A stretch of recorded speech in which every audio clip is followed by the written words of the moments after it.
Welcome to part 2 of Kirby's Adventure, and here we are in Ice Cream Island, level 2. And, poor Kirby.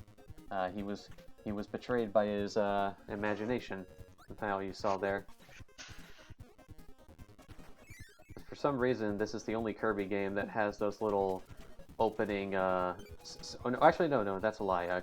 Kirby's Dream Land does that too, but, Kirby's Dream Land, Kirby's Adventure, and Kirby Superstar are the only games that have those little opening scenes. Oh, don't worry. I can always get another ability.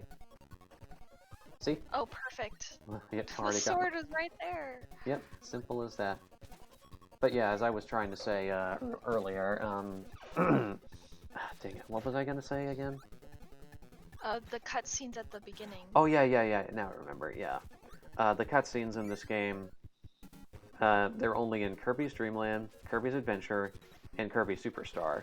Superstar being the last game to actually have them. Although that's because the Spring Breeze mode in Kirby Superstar has what's essentially a remake of the original Kirby's Dream Land, only with 4 levels instead of 5, and you have copy abilities as well. Yep. And now we get the second of the hub minigames, Egg Catcher. And I'm not very good at this minigame. I don't think I've ever gotten a perfect on this minigame before. I might have, but I can't remember. See, I already missed an egg, so there's no way I'm getting a perfect on this. You're pretty good though. Yep. That's so cute. I had a feeling you would like that. So cute. Good thing Kirby didn't swallow a bomb, because who knows what might have happened. Oh god. Oh Yeah. god, I swallowed a bomb. Oh no, Michelle! Oh! It's okay.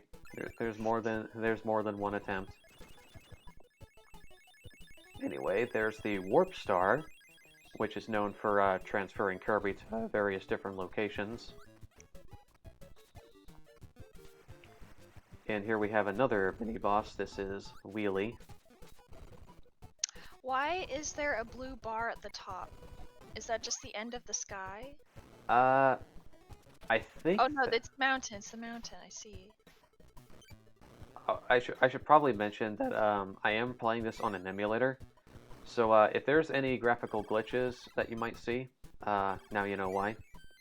Oh, that makes sense. Yeah.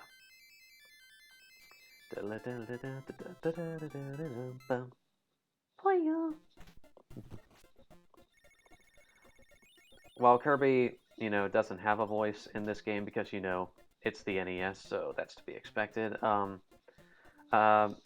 Since I want to say since the original Super Smash Bros., Kirby's been voiced by Makiko Emoto, who still voices him even to this day. That's so cool. Yep. I love the consistency. Same. Okay, because that big Kirby is all the way on the other side, I'm just gonna go for the small one right here, which is, much easier to get. Smart. Yep. Either way, I get 3 extra lives from that. When I first played the minigames, though, unsurprisingly, I was not good at them at all, and I lost every time. And I would always hear, ba, ba, ba, ba, like every time I'd lose. Yeah. Also, the wheel ability is a pretty situational ability, because you can't really use it in a lot of the confined level design, which is why I quickly drop it here and instead get my sword back. Such a shame. Yeah. Wheel is a great ability. Oh, and there goes the UFO. Oh, no, he's still there. There we go. Yeah, if you gotta be careful when going for the UFO, because sometimes it's possible for it to go off screen and even unload, pretty much losing your chance to actually get it. But yeah. I like how in this game, Kirby, he essentially is holding a gun in the UFO to like use the laser and the beam. But in the remake of the game Kirby Nightmare in Dreamland for the Game Boy Advance, he instead uses like a retractable energy pole of some sort, or I'm not sure what it is. But either way, it doesn't look exactly the same. No! No. It's okay. Got it back. But yeah, every time you take damage in this game, you drop your copy ability. And when that happens, you want to try and pick it back up as soon as you can. Oh god. In other words, and I lost it. Oh well. In other You're doing words, way better than me. what'd you say? You're doing way better than I did Fair. when I did this. If you remember. Yeah, I remember. Admittedly, the best way to take care of these guys is using Kirby's Inhale ability, but sometimes I like to get fancy and take them out with copy abilities. But yeah, what was I gonna say earlier? What was I talking about earlier? I forgot. I don't know if you started your new thought yet. Oh, okay. I think it had something to do with. Oh yeah, I remember. It had something to do with the copy abilities. So when you drop your copy ability, it bounces off like a star, and you want to try and inhale it to get your copy ability back. In other words, it's kind of like trying to hold on to your rings in the Sonic the Hedgehog series, if you think about it. Because you know you take damage and you drop it, and you want to try and get it back as best as you can. Anyway, I got the laser ability. I was very tempted in inserting the laser voice clip from Sonic Colors, but I decided not to for this playthrough.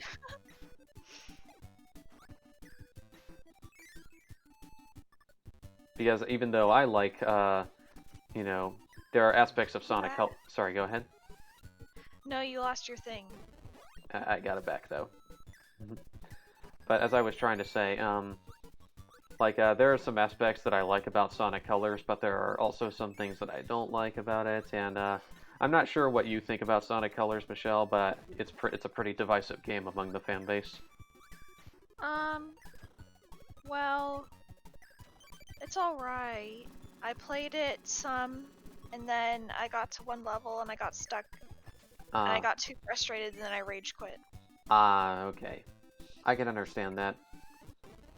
Because Sonic Colors is a game that my opinion has shifted all over the place when it comes to that game.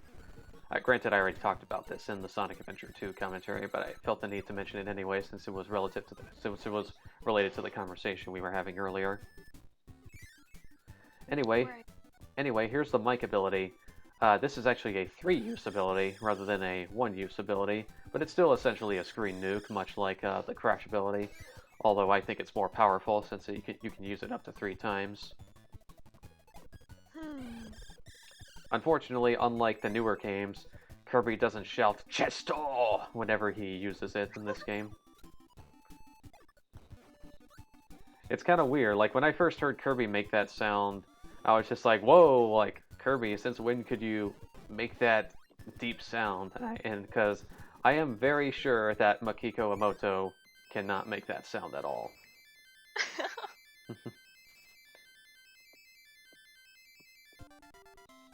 But yeah. Also, I like the little portraits on the bottom that shows the situation Kirby's in or what ability he has. Like, you get some nice little illustrations demonstrating what they can do. Yeah, it's pretty awesome. Yep. Anyway, this is the arena. The arena basically allows you to fight some mini-bosses to try and get their copy abilities that you can only get from them. And when you beat them, you can also get a maximum tomato, which restores your health. Also, I think when I first saw Kirby's Adventure in action, I remember seeing my cousin with this ability, and I didn't even know it was a copy ability. The only thing I thought was, how'd you make Kirby blue? I want Kirby to be blue. Because blue is one of my favorite colors, is what I thought. Kirby looks great in blue. He does. Yep. This was the this was technically the first game to have Kirby be a different color, depending on the copy ability that he has. Because they would later follow up with that in Kirby Superstar by making Kirby red when he gets the fire ability, you know? Right. Yep. Come to think of it, though, I think this game and Kirby's Adventure, I think this game and Kirby Superstar, I think they are the only games in the series that change Kirby's color when he gets a different ability. Right, because he doesn't have a hat yet. Yeah. They wouldn't introduce the hats until Kirby Superstar.